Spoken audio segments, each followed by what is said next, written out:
por que o nome provas e expiações? Então, depois que a gente adquire consciência, razão, né, noção entre bem e mal, a gente passa a ter responsabilidade pelas nossas opções. A gente ganha livre-arbítrio.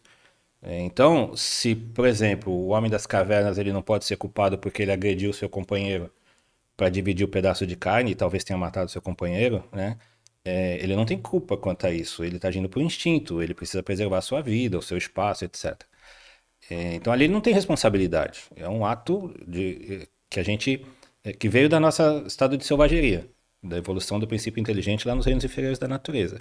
A partir do momento que a gente vai desenvolvendo a inteligência, que a gente sabe que pode dividir, que pode caçar mais, etc. E tal, se eu continuar agredindo o meu semelhante por causa de comida, eu passo a ter responsabilidade. Né? Porque aí eu estou sendo egoísta e maldoso. Né? Não quero que ele coma para sobrar mais para mim, e aí eu passo a ter responsabilidade. Você está Eu fazendo uma passo a escolha ser consciente, né? isso, perfeito. Entendi. Né? Eu tenho ciência do que eu estou fazendo, já não é mais por uma simples questão de evolução das coisas, da força da natureza, não são mais meus instintos, minha razão fala, ela julga, a minha consciência me alerta, olha, você está errado, você não pode fazer isso, né? E mesmo assim eu decido fazer, temos liberdade para isso.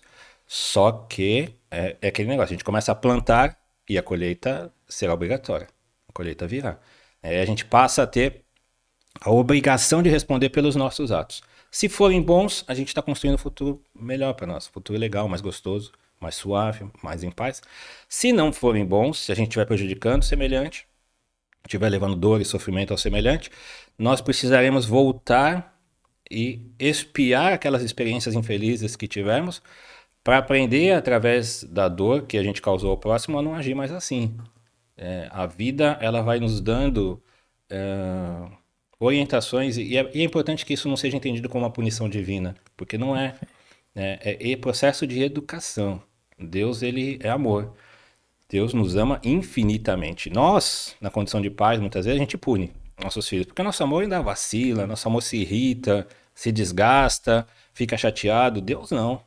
Deus não se desgasta com a gente, não se aborrece, não tem limites, né? Não fica chateado. Então ele nos ama infinitamente sem limite nenhum. E, Então ele não nos pune, e ele nos sem, educa. e sem esse olhar da reencarnação seria impossível, então, a gente Ah, não. conseguir ver um Deus justo e amoroso, né? Porque às vezes tem pessoas que estão nos assistindo, né? Que tá passando por uma prova difícil, né? Tá passando por dor, sofrimento e às vezes fala assim, meu, mas essa vida eu só fiz o bem, é injusto, eu sou bom as coisas ruins acontecem comigo. E aquele que é mal tá prosperando, tá dando tudo certo. Que não nos incomode. Persista fazendo bem, está no caminho correto. Estamos plantando um futuro muito bom. Vamos insistir nisso. Se estamos fazendo o bem hoje, nossa conduta é correta, a gente não prejudica o semelhante, ótimo, excelente, esse é o caminho. A nossa função, o nosso destino é continuar fazendo assim, porque o dia de amanhã virá e nós vamos colher as bonitas flores que a gente está plantando hoje. E que não nos incomode aqueles que estão no caminho equivocado e que, para nós, parece que estão se dando bem. É, assim como para nós virá o dia de amanhã, para eles também. Então, as dificuldades de hoje, as experiências mais dolorosas, mais tristes, mais espinhosas, que exigem muito mais da gente, né? São frutos necessariamente das obras que nós construímos com as nossas próprias mãos. Deus não é injusto. Né? E tem uma frase que é comum no nosso meio espírita, dizer que injustiça no mundo existe aos montes. Injustiçados, ninguém. Perfeito. Ninguém. Né? Porque tudo que nos acontece, de fato, é nosso. A gente nasceu na família correta, estamos com as pessoas corretas, no lugar correto, na profissão que Deus nos reservou. Tudo, de fato, é nosso, nos pertence. Agora, pode ser que não nos incomode, que seja recheado de espinhos. Né? A nossa obrigação é colher aquilo dali e plantar flores mais belas. Para que Perfeito. amanhã a gente viva num jardim de flores mais belas. Perfeito, bonito isso, né? E a Bíblia, ele é um manual ali, né? Um roteiro para várias religiões, né? E no Evangelho a gente vê, né? João fala do Apocalipse, o próprio Jesus fala sobre alguns tempos que são chegados, né? Isso tem relação com essa transição planetária, né? Total, total. Deixa eu só voltar um pouquinho atrás antes de falar dos tempos chegados, porque assim, O mundo de provas, a gente passou pelo mundo primitivo, né, nosso começo de existência humana, depois viemos um mundo de provas e expiações por consequência das nossas ações, mas tem um fator aí que foi muito importante. Os espíritos trouxeram para nós, principalmente Emmanuel, no livro A Caminho da Luz, ele relata isso, que é a solidariedade que existe entre os mundos do espaço universal infinito aí. Nós não somos isolados sozinhos. Existe uma solidariedade. Os superiores ajudam aqueles que estão atrás, né? E se eles estão fazendo parte de um outro mundo, de outro planeta, eles não estão ignorando a nossa realidade, as nossas dificuldades aqui. Pelo contrário, eles nos dirigem, eles nos governam, eles nos auxiliam. E algumas vezes, quando necessário, povos aos milhões saem de determinado planeta, melhor do que o nosso, para ajudar o nosso processo de evolução aqui. E o Emmanuel nos diz que isso aconteceu lá no passado, quando a gente ainda era povo primitivo, quando os exilados de Capela vieram, porque Capela, que é uma região, uma estrela, e os planetas, segundo o Emmanuel diz, daquela estrela que a circundam, que a rodeiam, quase todos já haviam realizado seu processo de evolução. E um deles estava num ciclo final de evolução, e existiam aqueles milhões de espíritos rebeldes, renitentes no erro, no mal, que não queriam, né, ajudar o progresso daquela civilização, daquele povo, né, e que acabaram se tornando inoportunos, não, pelo seu comportamento rebelde persistente no erro, né. E dali eles foram removidos, porque aquela sociedade já havia atingido um determinado estágio, merecia ser mais feliz. E os que insistiram no erro foram degradados. Para onde? Para o planeta primitivo, para o mundo primitivo, e vieram habitar entre nós. Imagina assim, quando encarnados, naturalmente, a gente tem um véu do esquecimento. Essa raça que veio de fora, eles não conseguiam lembrar do seu... Mas imagina o grau de dor e de sofrimento que fica na alma de abandonar as suas afeições por séculos, milênios, muitos, né? Não é pouco tempo. Abandonar aquelas afeições que criaram, abandonar aquela civilização mais avançada, mais evoluída, aquele povo melhor, para vir habitar entre seres primitivos, recém-saídos da caverna, né, para ajudar no progresso deles, tá? A fim de merecerem um dia voltar para o mundo de onde eles não se adequavam mais, não pertenciam mais. E eles não se adequavam no aspecto moral? Eles tinham um intelecto avançado? Essa era a contribuição. Eles trouxeram para o planeta Terra um grande processo, um grande avanço para a civilização terrena, de espíritos mais primitivos, né? E esse foi um dos méritos que os ajudou, particularmente, pessoalmente, para que eles ganhassem méritos para voltar para o mundo a qual pertenciam, mas moralmente eram bastante atrasados, né?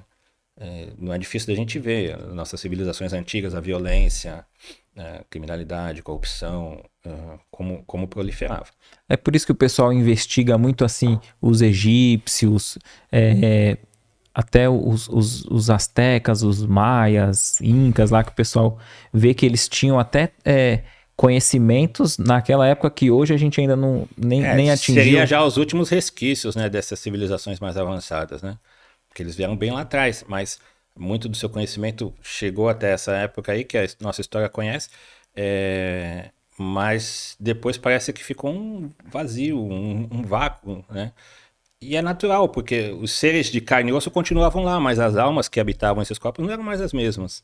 Muitos já tinham retornado, por mérito, né? Por terem feito a sua parte, por terem se melhorado moralmente, retornado ao mundo ao qual pertence. As suas famílias espirituais, ao convívio daqueles que amavam, retornaram para esse mundo. E ficaram aqueles que eram mais rebeldes, que não se regeneraram, e os espíritos próprios da Terra, ainda em processo de evolução. Então aconteceu esse processo lá, quando a gente deixou de ser mundo primitivo, entrou no mundo de provas e expiações, por isso expiações, também porque esses que vieram de outro planeta para nos ajudar e foram aos milhões, segundo diz Emmanuel, estavam espiando, né, as atitudes inconsequentes e equivocadas dele. E aí nós passamos por todo esse processo de evolução, chegamos lá no Império Romano, um avanço intelectual muito grande, cultural, depois não deu certo, a gente errou, crucificamos o Cristo, não o aceitamos, entramos numa decadência da Idade Média, onde o comércio mundial se reduziu, onde as escolas, universidades, pensamento filosófico não produziam mais nada, avanço científico praticamente nulo, onde o pensamento religioso, que tinha a função de conduzir as almas para Deus, conduzir as almas na direção do evangelho e do amor, foi aprisioná-las, né, por conta de um poder material e temporal, acabou se perdendo, e a gente passou ali quase 1000 anos de Idade Média. Depois da Idade Média veio o período da libertação. Vieram os grandes pensadores, os iluministas, os cientistas, Idade Moderna, Idade Contemporânea. A humanidade conheceu um grande período de avanço intelectual. Nós ficamos amadurecidos intelectualmente, né? Com condições de receber informações novas, mais profundas e melhores a respeito do que nós somos. Coisas que no passado a gente não soube aceitar quando veio Jesus, não conseguiria aceitar na época da Idade Média, pensamento aprisionado. E com esse avanço científico que a gente teve, vieram as diversas revoluções, Revolução Francesa, falando de liberdade, de igualdade, Revolução Industrial, trazendo processo tecnológico, Revolução Tecnológica da tecnologia, olha o que a gente faz hoje, né? 5G, daqui a pouco tem operações à distância, cirurgias à distância, carro sendo dirigido às vezes autônomos. Até assusta o avanço que a gente vê de tecnologia, né? Eu tava vendo um cara voando lá no... Nem sei o nome daquilo, né? Que ele põe a mochilinha e... Falo, parece algo futurista, mas tá acontecendo agora, né? Há pouco tempo, poucas semanas, eu vi uma reportagem falando de um carro voador, carro elétrico voador, que vai começar a ser produzido em 2025 ou 2026, não sei, e já tem uma fila de espera para comprar. Então, olha onde a gente chegou com esse processo tecnológico, né? A ciência avançou muito em todos os lados. Só que chegou num ponto, Éder, que a sociedade ela está saturada de conhecimento, de tecnologia, ótimo, excelente, traz conforto, mas a gente ainda falta muita coisa. A gente não vive feliz, a gente não vive bem, a gente não vive satisfeito com as coisas, não vive em paz. Ainda estamos em guerra com o nosso semelhante. Não é só a guerra da Rússia com a Ucrânia, não. Essa também, mas é a guerra nossa com o vizinho, é a guerra dentro de casa, é o medo de sair na rua, ser assaltado, é a corrupção na sociedade, né, que ganha... Corrupção muitas vezes ganha caracteres de cidadania, às vezes é até aplaudida na sociedade. A injustiça da justiça que legisla em favor de si mesmo, dos seus interesses pessoais e daqueles que são seus parceiros. As leis são interpretadas conforme o réu. Né? Se ele me interessa, eu interpreto de um jeito, se ele não me interessa, eu interpreto de outro. A gente está vivendo esse momento na sociedade. E tudo isso gera muita insatisfação, gera muito descontentamento. Você vê... A causa, uma das maiores causas de morte entre os jovens principalmente é o suicídio. Depressão, 300 milhões de pessoas no mundo, segundo estimativas da OMS, sofrem de depressão, insatisfação com a vida, tristeza profunda, incapacidade de se encaixar no mundo. Então não é só a evolução intelectual. Está faltando muita coisa ainda para que a gente se sinta bem. E esse muita coisa é a nossa evolução moral. O que você achou desse corte? Coloca aqui nos comentários a sua opinião sobre esse tema. Para ver o episódio completo, é só pesquisar Recomeçar Podcast Espírita. E caso tenha ficado alguma dúvida sobre a doutrina espírita, é perfeitamente normal. Procure ler as obras de Allan Kardec.